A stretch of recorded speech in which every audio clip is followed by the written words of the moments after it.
เอ้าแล้วก็งามยังไงเดี๋ยวเนาะ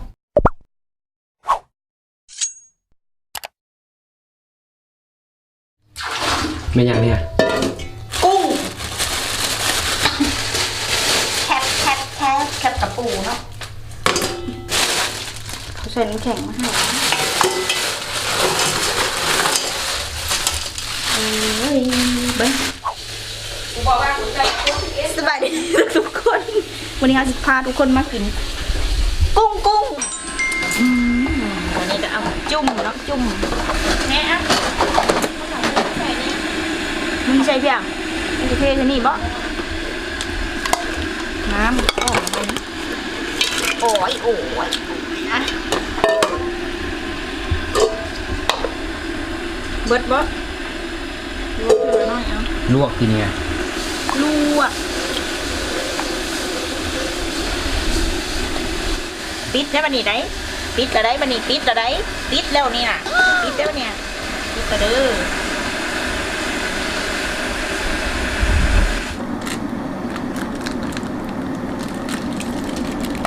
ซีฟู้ดแกผสมก็เนาะจิ้มนี่เนาะซีฟู้ดน้อยหรอคือกินเด็ดคนเดียวนะกินปลาน้ำพอดีกินหน่อยนะ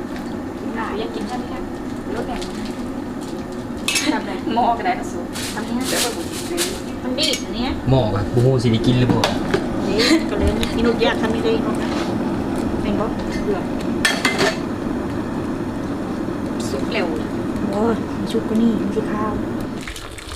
ใช่เอาอย่างไรจะขาดทุน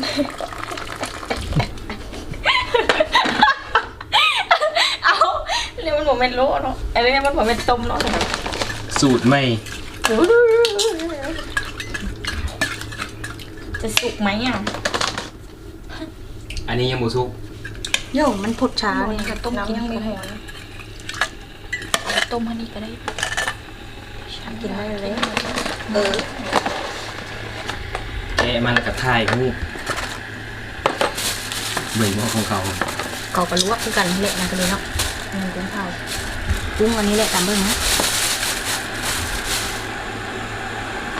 ในว่าห้องนี่มันอยากไปซื้อ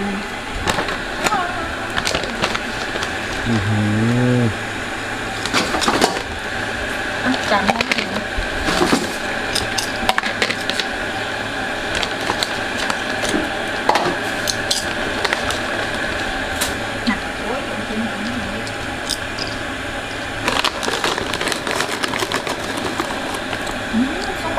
ต้มน้ำก่อนดิ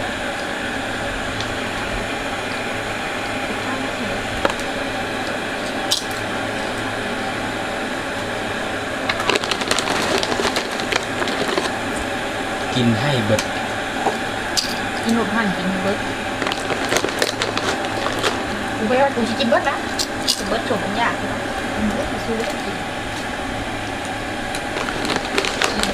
มีฉันจะกินไม่ฉันแกงไก่กุ้ง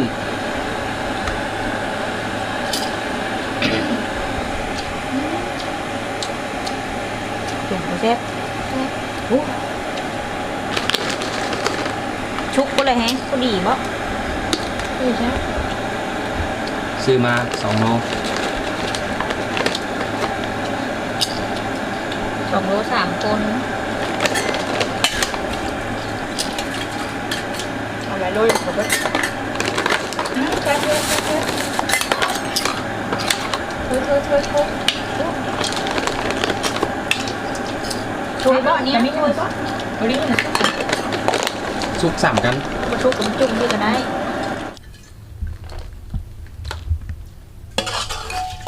นี่อยู่ตัวยังไง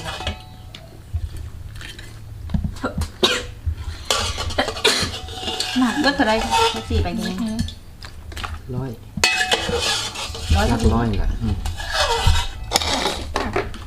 ยังไปถอดดิยังถอดละถอดน้ำมันยังหอมนี่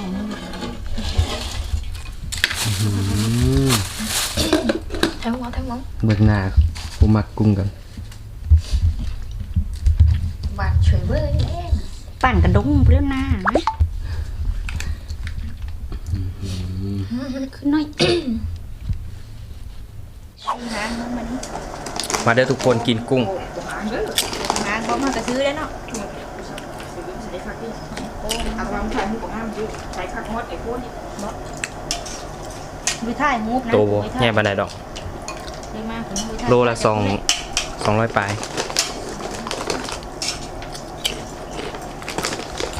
แกะให้กินเลย บ่ได้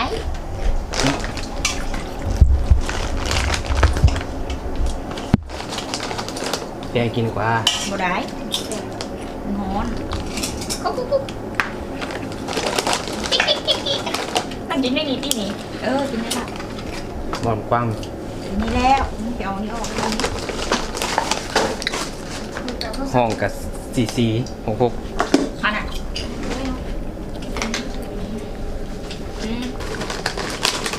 แบบ แกะมาให้แน่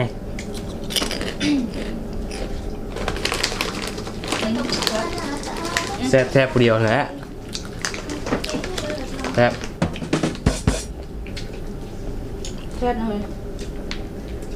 แซ่บปรุงเลยนะ เนื้อมันนิ่มเนาะ มันก็หวานของมัน ต่างจากกุ้งตัวใหญ่นะ กุ้งตัวใหญ่นั่นคือน้ำเชฟมันไข่หามด้วยเนาะอันนั้นไม่เฉพาะเลย เดี๋ยวตั้งกล้องก่อนสิกินกุ้งในบาทนี้ได้ตั้งกล้องกันเด้อแป๊บหนึ่งเด้อห้องกับ16นั่นนึงเนาะ บุยน้อยเลย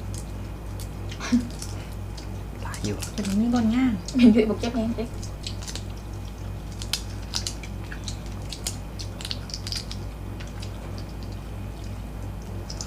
จีกออกเนื้อมันหลายกว่าตัวใหญ่ได้เนี่ยนี่ ตัวใหญ่แบบมันนั่นน้องเท้ามันเป็นเนียนจังเลย โมเนตเนื้อโมเนต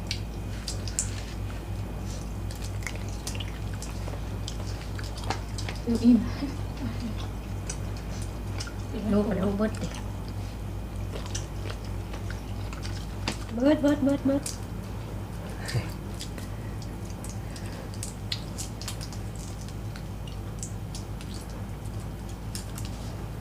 ิพอตั้งรู้ ไม่ใช่มีบอลเล็กน้อยดินพร้อมนะมีบอลเล็กน้อยเฉพาะนั้นเช่นกันมันจะมีรถไฟในห้างเลยนะรถไฟเล็กน้อยนะเป็นท่านใดก่อนเช่นท่านอย่างวะอยู่นครปฐมกว้างใหญ่จ้ำยาวโดดน้อยเดียวเข้าไปน้อยเดียวนึงนครปฐมจะเส้นทางนครปฐมมันไม่ชื่อเนี่ยเส้นทางกับเส้นทางนี่นะเส้นทางพลาซ่าอย่างวะเส้นทางนี่กับเส้นทางแบบภาษาลาวเขาเส้นทางลาวสองกับเส้นทางพระนักสอง แกนี่เบิดหลายตัวใช่นี่ ท้องก็อยากเข้าหนังอ่ะฟังมา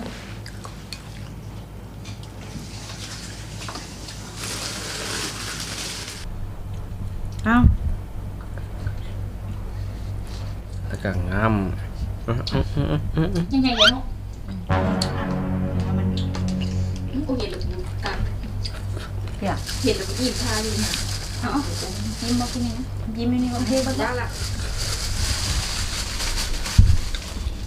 โอเค คลิปนี้จบเพียงเท่านี้อย่าลืมกดไลค์ กดแชร์ กด subscribe ที่สำคัญอย่าลืมกดกระดิ่ง บ๊ายบาย ยิ้มแล้วก็พอแล้ว บูเบิร์ด อิ่มเลยกุ้งง่ายๆ กินบูเบิร์ต โล5โลแล้วกินนะกุ้งนี่2โลบูเบิร์ตย้อนๆเธอต้องไปซื้อกุ้งนี่มากินมั้ยอย่ามาปืน ไปเดี๋ยวเราซื้อแต่กุ้งกัน คือกุ้งง่ายนะกุ้งได้แซ่บกว่ากันมั้งว่ะ หากกุ้งนี่เนื้อหลาย เนื้อแน่น แซ่บคนละแบบ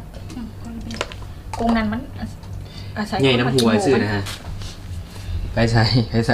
พลังมือนั้นไปซื้อกุ้งตัวใหญ่มาก ยอมแล้ว บ่เบิด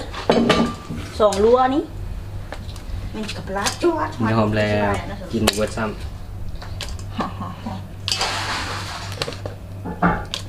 ี่เฮงคืออยากให้ยอมก่อน ำเซียนกุ้งยกทงขาว